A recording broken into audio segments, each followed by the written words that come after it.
Our next speaker is James Hursthouse, who's the founder and CEO of Hursthouse Interactive, and he's also with DigiBC.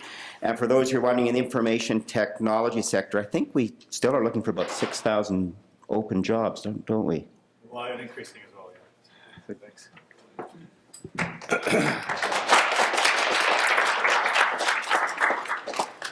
All right, thanks, Gordon. Yeah, so as Gordon said, my name's James Hursthouse, and I'm here to talk to you today from the perspective of the interactive and digital media sector in British Columbia.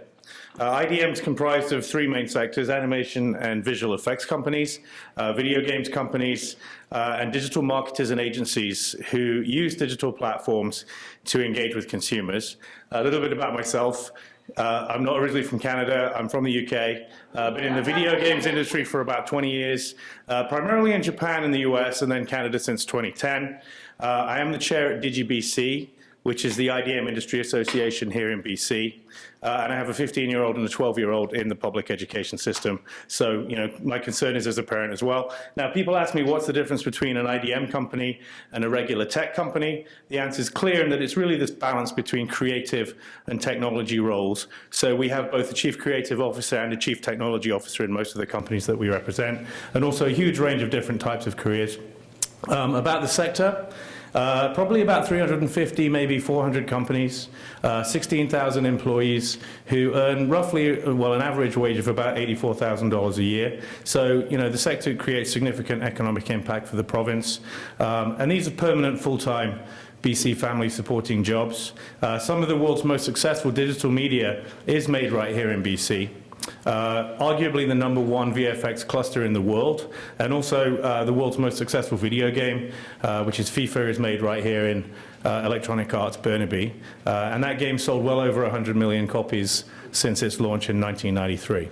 So one of the key things I think is that games and creative technology have always pushed the envelope when it comes to technology advance. And for example, cryptocurrency such as Bitcoin emerged from in-game economies. Tech that was honed in video games such as AI and pathfinding is now really underpinning a huge amount of what's going on across broader applications. And this is pretty important with the World Economic Forum predicting that the so-called fourth industrial revolution will lead to over 5 million human jobs being eliminated globally within just the next 4 years, and AI and automation radically changing the employment landscape.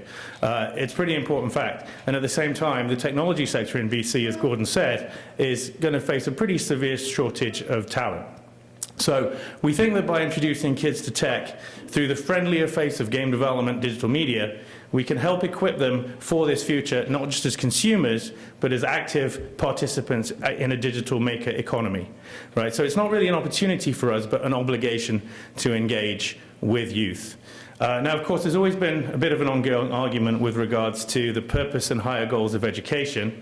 You know, there's this collision really between training and vocational career focused on the one hand, and then education, academic, and self-fulfillment on the other, which has typically divided folks for a number of years. But, you know, I think, at least from our perspective, in our sector, the good news is that we don't really have to choose.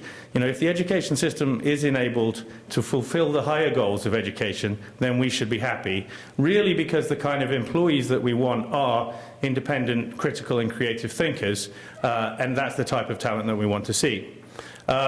Because of all of this access now to useful knowledge at our fingertips through mobile devices, for example, you know, schools also really need to be a place where kids learn to be social and confident and develop soft skills to go along with what they know. So really, it's not just about what kids know, it's how did they learn it, what attitude and aptitude do they have. Another important thing to remember, I think, is that coding, while hugely important and I think a great step forward, is a building block of overall digital literacy, and that's really a point that we want to make. Many people with the skills to code will do so for a living without necessarily aspiring to give birth to the next great video game franchise, and that's completely fine. But really, we are after kids who graduate with the ability to think critically and creatively, and in many ways this is where the value of understanding how code works lies for a broad swathe of the population. So we think coding is a great entry point to that type of thinking.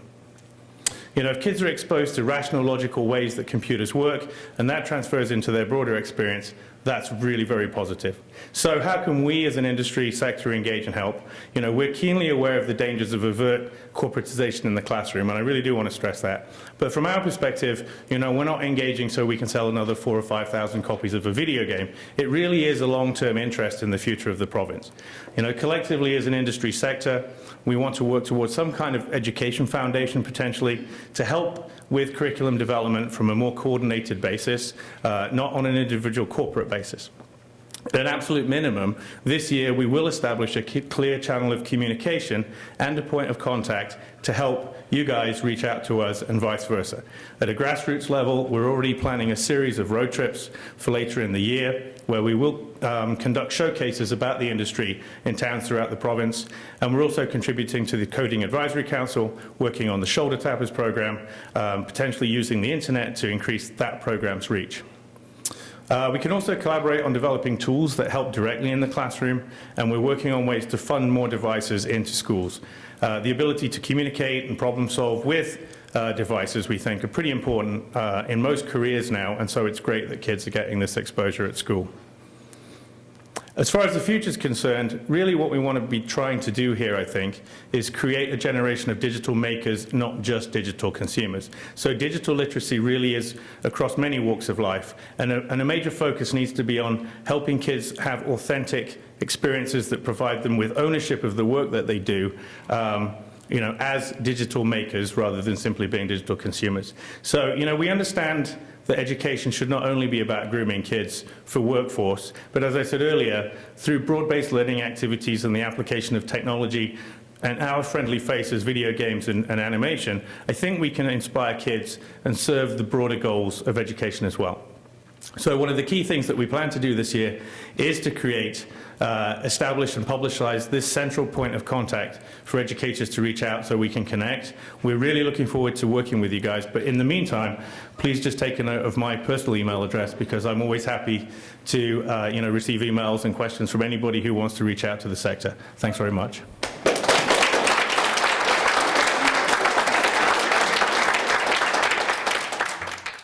So thank you, James. That was, again, a lot packed into a very short time. It was great.